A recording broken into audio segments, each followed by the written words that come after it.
EMI में हम क्या करते हैं, P R 1 + r to the power t divided by 1 + r to the power t -1। तो हमें ये दी हुई है p की वैल्यू, r हमने निकाला है अभी, 1 + r to the power t आप यहाँ पे कैलकुलेट कर रहे हो। Okay, so Shankar ji is studying in 12th standard. Okay, तो आपको भी कुछ ना कुछ जो सिंपल इंटरेस्ट, कंपाउंड इंटरेस्ट, ये सभी कॉन्सेप्ट्स कहीं ना कहीं काम कॉम्पिटिटिव एग्ज़ाम्स में भी आने ही वाले होंगे। कोई अगर इस सेशन से आप कुछ ले सकें तो वो बहुत ही ज़्यादा आपके लिए बेनिफिशियल रहेगा। लेकिन हाँ, ये बैंक प्रमोशन एग्ज़ाम्स के लिए है वैसे, ठीक है।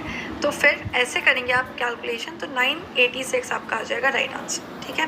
चलो अभी एक क्वेश्चन है, पॉपुलेशन एक शहर की करंट प्रमोशंस के लिए होते हैं ये।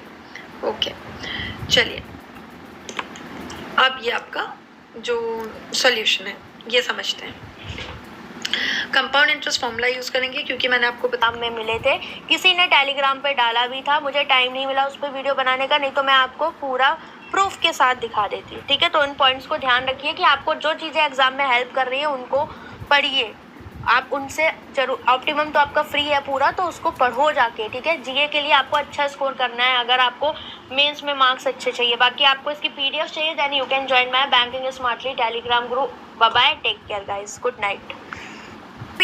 जिसमें हमें स्टेटमेंट धोखे में रखता है, हमारे आंखों में धूल झोंक दी जाती है, क्योंकि क्या करता है ये कि उसको किसी और के इक्वल रख लेता है और यहाँ पे हमें कुछ और दिखा रहा होता है।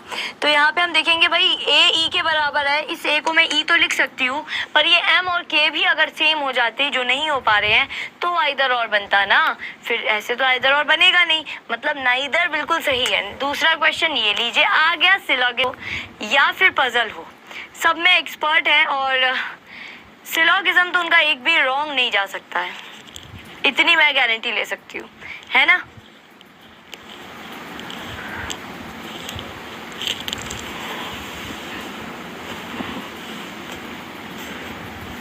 देखो आंसर भी आने शुरू हो गए, क्या बात है, वेरी गुड।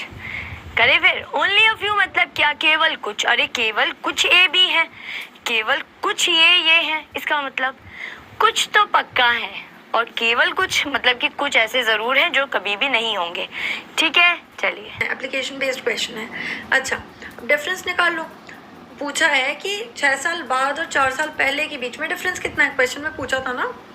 तो क्या हो जाएगा, 36 लाख में से आप जो 1 लाख कम्प्लीमेंट्री पेयर भी मिल रही है कैट और डॉग में कि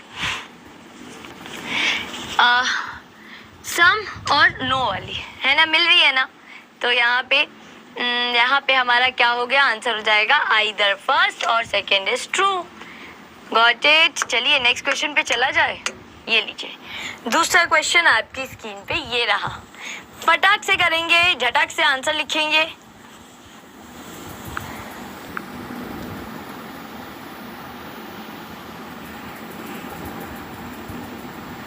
आज मेरे पेड बैच हमने ली और उसमें 4-5 स्टूडेंट्स तो यही बोल रहे थे, मैम छुट्टी कर दो मैम कल की।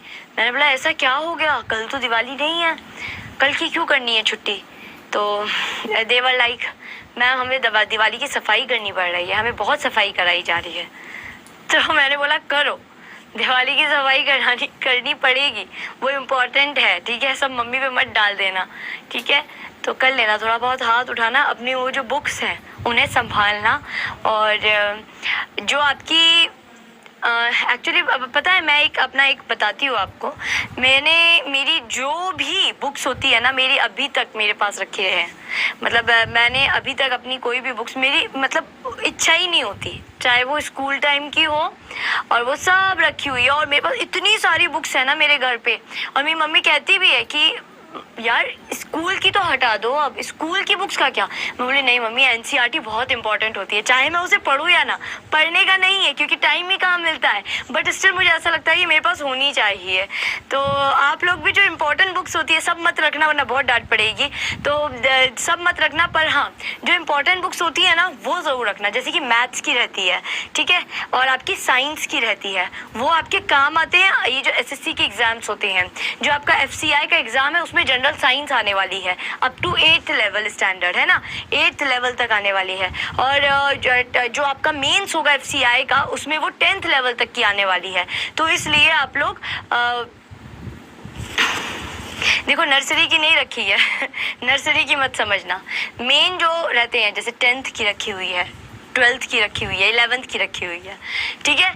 चलिए फिर इधर आइए, और आई थिंक मेरे पास 8th स्टैंडर्ड की भी है, और उसके बाद की ग्रेजुएशन की मैंने सब नहीं रख रखी है, मैथ्स की रख रखी है बस। चलो आओ इधर। Only a few table are chair, अब only a few table are chair, only a few मतलब होता है कुछ और कुछ नहीं। तो पहले तो हम ले लेंगे कुछ, टेबल चेयर में आ गई, ऑल चेयर आर बुक, सभी चेयर बुक में आ गए। Only a few book are pen, only a few मतलब कुछ और कुछ नहीं, तो कुछ बुक पेन में आ जाएंगे और कुछ बुक कभी भी पेन में नहीं आएंगे।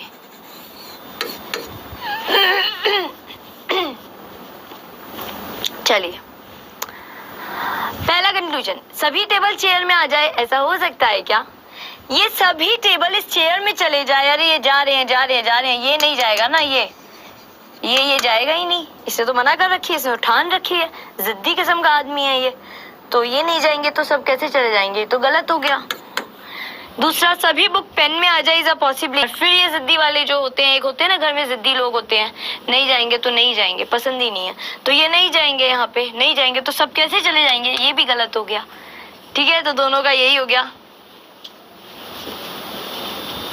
तो आंसर हो जाएगा इफ नाइदर फर्स्ट और सेकेंड इज ट्रू। दूसरा क्वेश्चन जल्दी करेंगे।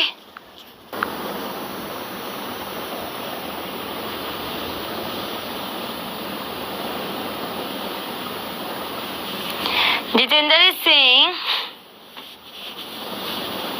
कि मैम वो सेम नहीं थे पिछले क्वेश्चन में। देखो आई एम एब्सोल्युटली श्योर, मतलब मैं पूरी तरीके से श्योर